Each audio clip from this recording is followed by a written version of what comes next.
আপনি যখন রেকর্ড দেখবেন মেনু সার্চে যাবেন, ঠিক আছে?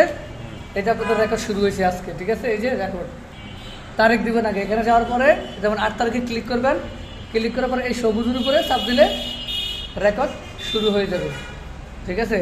এখন ক্যামেরা দেবেন হচ্ছে এই ক্যামেরা সিলেক্ট করতে হবে, এই যে ক্যামেরা যেটা সিলেক্ট করবেন ওটাই আসবে, যেটা সিলেক্ট করবেন ওটাই আসবে, এই যে ক্যামেরা যেটা সিলেক্ট করবেন এটা গেল।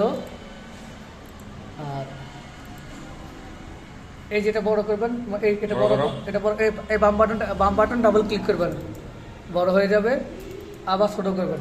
আবার যদি মনে করেন আপনি একটা চালাবেন, একটা এই যে 1 2, এই যে আপনার এখান থেকে শুরু করবেন 5 থেকে একটা আসবে, না সরি 5 থেকে না, 1 নম্বরে দিলে একটা আসবে, এটা একটাই থাকবে, সবসময় তো 4টেই থাকবো। হ্যাঁ 4টে থাকবে। আবার আপনার এটাও রাখতে পারেন, বিশেষ কোনো দরকার হইলে তখন এই যে 1:5, ওই যে এটা 5 এভাবে দিতে পারেন, আসবে না। তবে আমি সেটিং যেটা করে দিয়ে গেছি 4টে রাখবেন। সেট আপ যেহেতু 4টে পর আবার সেট আপ লাগলে করবো। আর রেকর্ডের তো যে চান্স